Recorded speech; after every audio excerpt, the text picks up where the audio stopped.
Qual o seu modelo mental para o dinheiro? Esse é o tema de hoje e aqui é o nosso canal DRA3. Eu sou Dei Silva, Eu sou Marcelo Barreto e representando você hoje nós temos José. e Joaninha.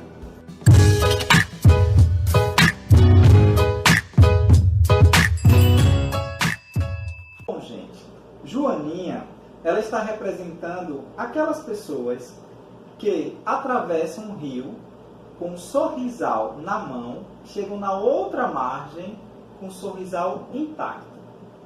Bom, já o nosso boy aqui, José, ele está representando aquelas pessoas que saem ao passeio, certo? E aí saem bem tranquilamente e quando chegam em algum ambiente consumista, como o shopping, por exemplo, ou qualquer outro que incentiva os nossos instintos consumistas, saem gastando horrores, desde o último centavo da carteira até o último limite do cartão de crédito. Você conhece alguém assim? Não, Você se vê em algum exemplo desse? não. Esses são os modelos mentais que a gente está chamando aqui de modelo mental da escassez e o modelo mental do consumo compulsivo. O primeiro modelo é o modelo da escassez, representado aqui por Joaninha.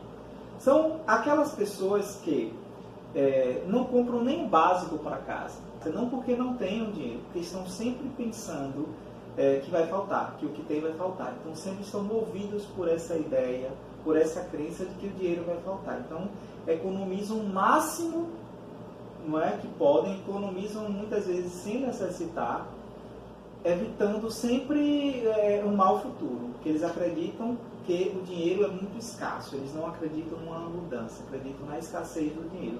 Então a relação que essas pessoas estabelecem com o dinheiro é da escassez. Elas não consomem, né, sempre pensando que esse dinheiro vai faltar.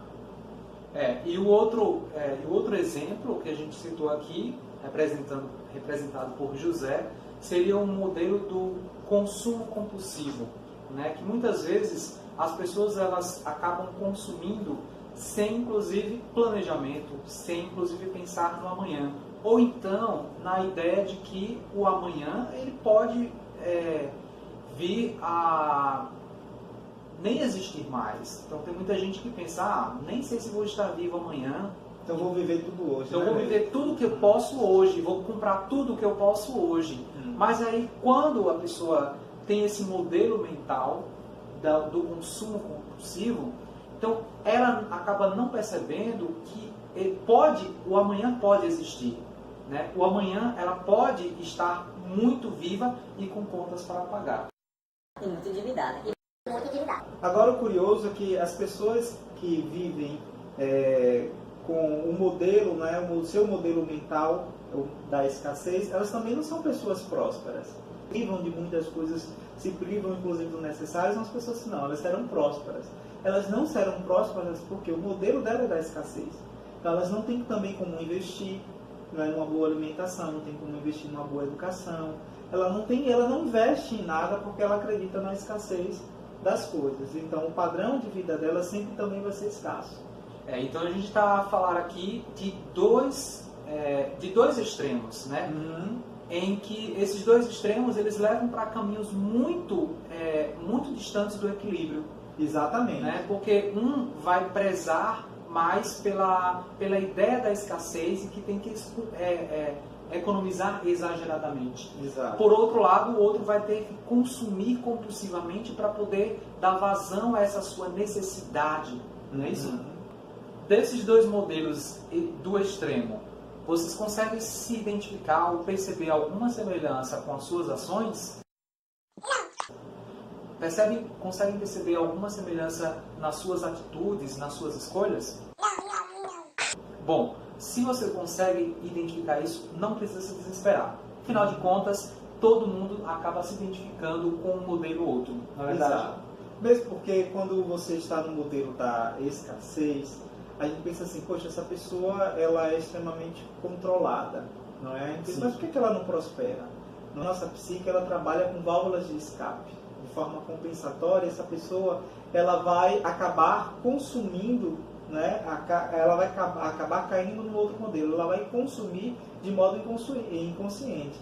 É quando, por exemplo, ela pinta uma promoção e ela compra também, a mesma pessoa do modelo da escassez, ela compra sem pensar, ou ela destina uma reserva que ela fez para um sobrinho, para um neto, para um filho, sem perceber que o dinheiro dela está vazando, aquela reserva que ela fez está vazando por outro lado. Do mesmo jeito que a pessoa que está no modelo do consumo compulsivo são aquelas pessoas que muitas vezes vão consumir bastante, mas sempre vai ter, a psique também vai procurar uma compensação e vai ser aquela pessoa que em algum momento ela vai comprar um sapato de péssima qualidade, vai reformar a casa, vai chamar o pior profissional para reformar a casa dela. Então a própria psique vai encontrar uma compensação. Então são pessoas que ou um modelo ou no outro não vão prosperar na vida, de modo algum.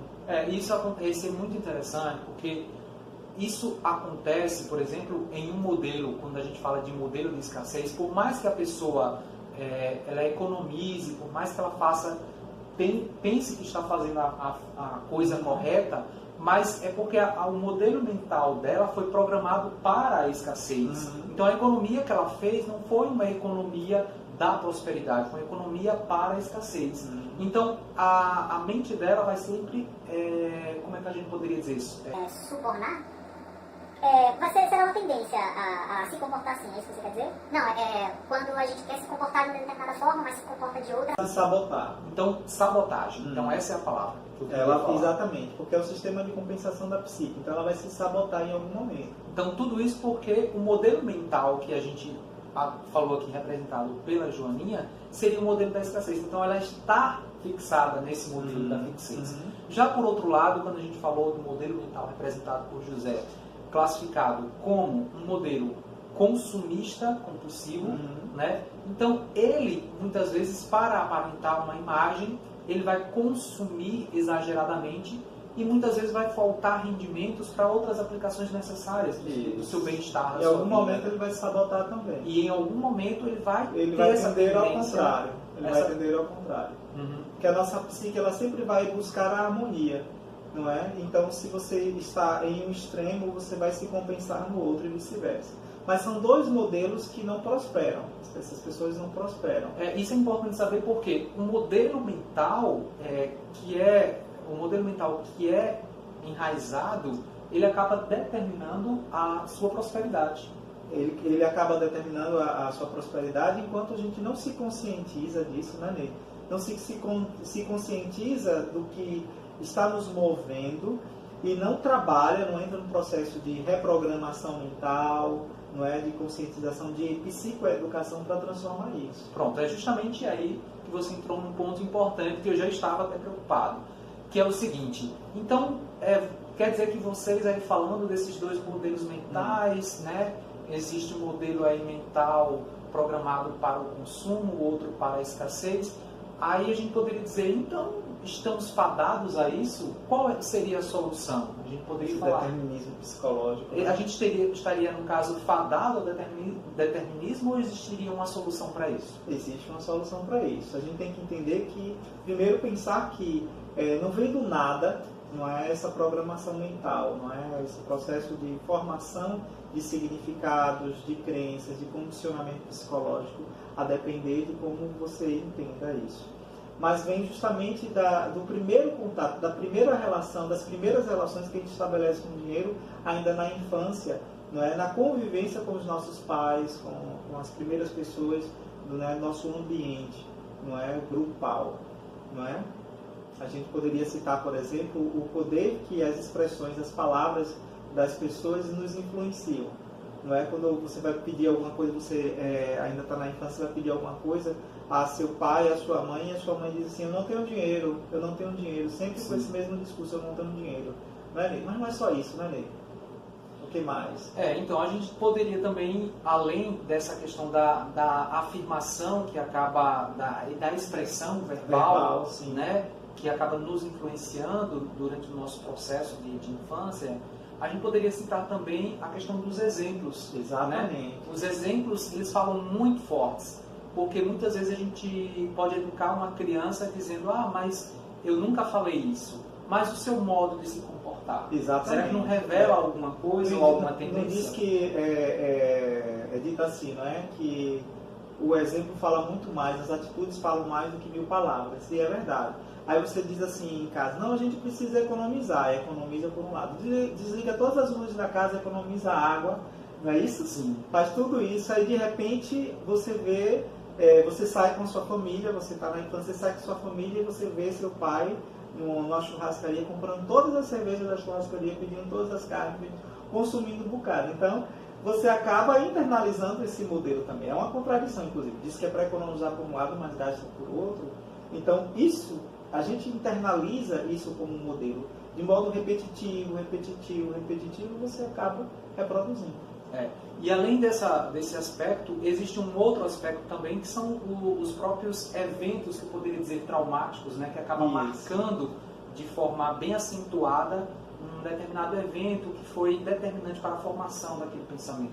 Por exemplo, alguém que chegou a uma situação de passar fome na vida ou próximo disso, né, viveu uma escassez muito grande. Então essas pessoas, elas tenderão a entrar no modelo da escassez e a querer segurar tudo, não é?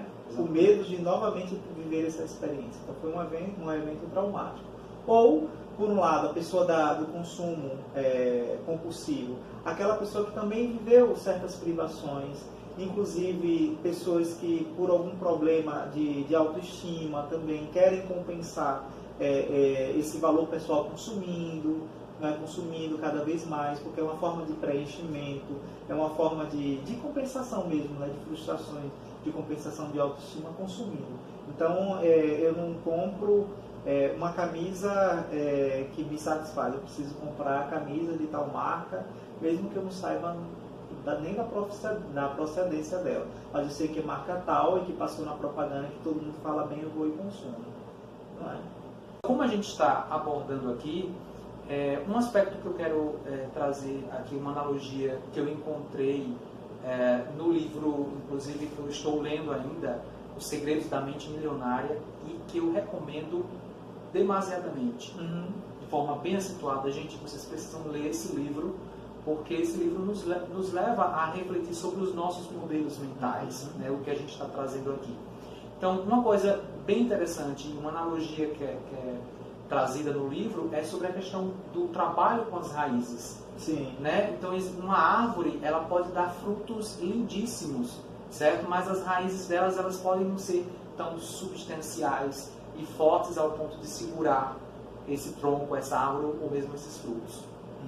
Então, se a gente não gosta dos frutos, a gente pode até arrancar todos os frutos, mas aí, dependendo da forma como a raiz está fixada no solo, né, outros frutos virão e os frutos não irão melhorar, porque a gente precisa cuidar das raízes, né, para que esses frutos venham a melhorar.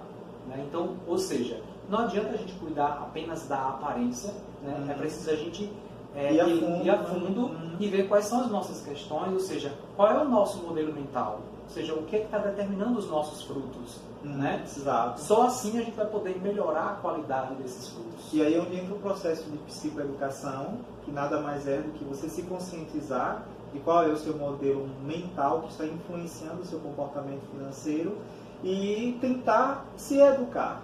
Não é? Entra um processo de certa vigilância também. Você percebe, eu tenho uma tendência eu tenho uma tendência à escassez, eu tenho a tendência para o consumo, não é, compulsivo. Então, é você não ceder a determinado impulso, ou o impulso da escassez ou o impulso do consumo exagerado. É claro que isso não é, estou falando assim, mas não é algo que é simples. Quando a gente fala sobre um processo de recondicionamento, de reprogramação mental, não é, de ressignificação, é um processo que é uma trajetória mesmo, não é, de tentativa e erro, mas que com a perseverança a gente consegue educar, a gente consegue modificar esse comportamento. Você vai perceber uma determinada tendência, você já tem consciência do seu modelo e você vai conseguir, em algum momento, não é, tentando, não fazer, não ceder àquele determinado impulso.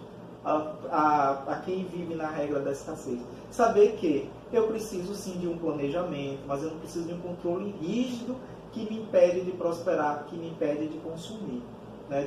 Me impede muitas vezes de ter uma qualidade de vida. Ou aquela pessoa que eu compro compulsivamente e eu passo a me educar. Não, eu preciso realmente disso que eu estou querendo consumir, ou eu preciso cuidar dos meus vazios.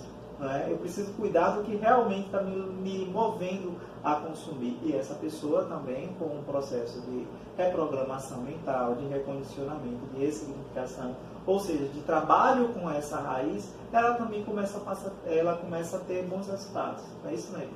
Isso mesmo. E com isso, acho que a gente chega ao final da nossa DRA3 de hoje, para não ficar muito longa, mas como continuação da nossa reflexão, recomendo para vocês, de forma bem acentuada, Os Segredos da Mente Milionária. Marcelo já leu. Sim, claro, já li. E estou lendo atualmente e recomendo muito, porque aqui traz muitas lições bacanas para suas reflexões e para o seu crescimento. Certo? Ok. Essa foi mais uma DRA3. Se você gostou, e não está inscrito no canal, você se inscreve no canal. Dê o seu joinha também, ajude a gente. Tá? Comente. Né? Comente aqui embaixo. E aperte. Tchau, tchau. Tchau.